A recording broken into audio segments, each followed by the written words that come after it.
Olá, meu amigo, tudo bem com você? Joia?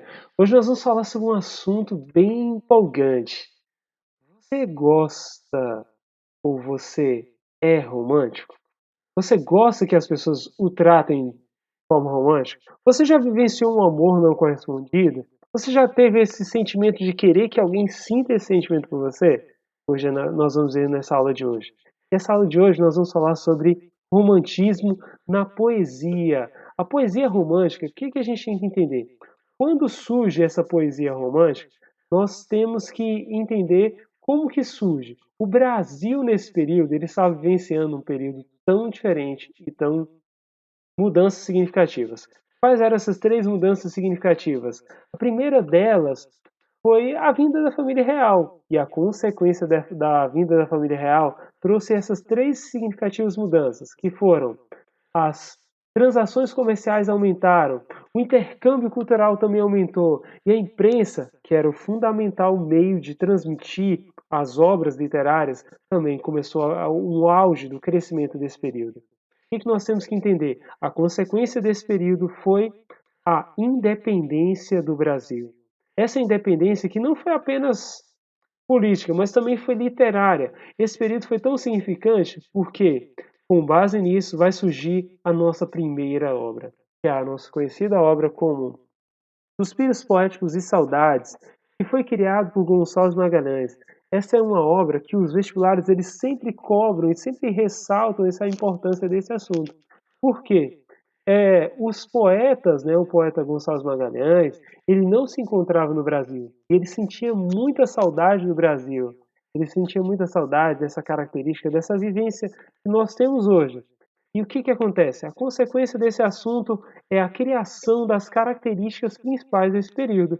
Quais são as características? Olha aqui no slide.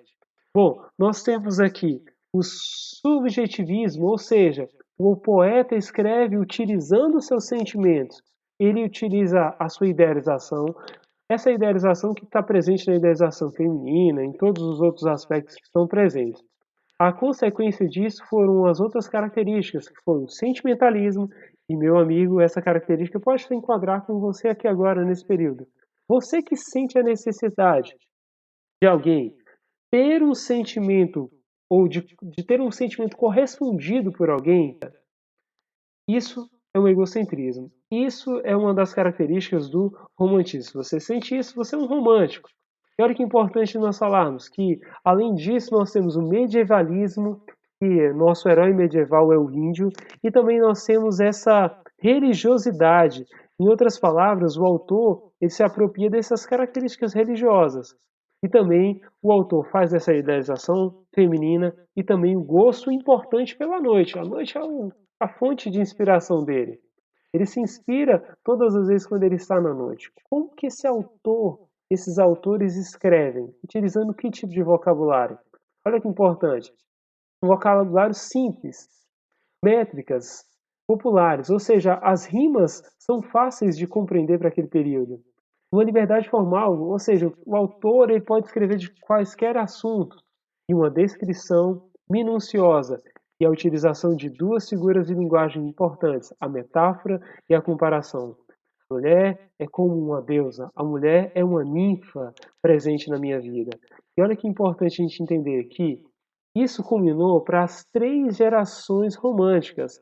A primeira geração romântica, ela tem essas características que estão aqui na tela, que fala sobre o índio, nacionalismo, a exaltação da natureza, a idealização de um herói. Em outras palavras, essa é uma geração que fala sobre o nacionalismo, a vontade que o autor tem de valorizar o Brasil. E ele utiliza as figuras como o índio para ressaltar essa importância. A consequência desse assunto, a criação da segunda geração, ela se apropria de um sentimentalismo. Você, meu amigo, que vive esse amor não correspondido, que é da segunda geração romântica, e esse desejo ardente que muitas vezes o autor Álvares de Azevedo, Junqueira Freire, Cassimiro de Abreu falavam sobre esse desejo da morte. Álvares de Azevedo ele descreve uma cena de morte, né, apropriando desse sentimento e também ele falava também dessa vida noturna, onde ele tinha maior inspiração. Já na terceira geração e última geração da poesia, Os autores eles se apropriam de uma forma diferenciada de escrever. Qual é essa forma diferenciada de escrever da terceira geração romântica? Ele fala da vida social, da Lei Áurea, da instauração, meu amigo, minha amiga, da República. Em outras palavras, eles queriam renovar a forma com que eles vivenciavam. Em outros meios, nós podemos entender que os poetas daquele período, eles queriam renovar a forma de viver e também a literatura, tanto na ideia política, econômica, cultural, social. Então, nós estamos falando de um momento que acontece socialmente e influencia diretamente na literatura. Esse contexto histórico é importante a gente ressaltar. Eu digo para você, o romantismo na poesia ele acaba aqui. Quando Castro Alves e Souza Andrade eles escrevem sobre o navio negreiro e todas as obras que foram criadas nesse período, que caem sempre em vestibulares, eles falam sobre esse aspecto da abolição da escravidão que houve no Brasil e no mundo. Mas eu tenho que entender um ponto importante, que o romantismo ele não acaba aqui. No nosso próximo vídeo nós vamos falar sobre a prosa romântica, nós vamos falar sobre um autor fantástico, nós vamos falar sobre José de Alencar. Esse autor que criou narrativas, histórias que falavam sobre romances, escrito em romances.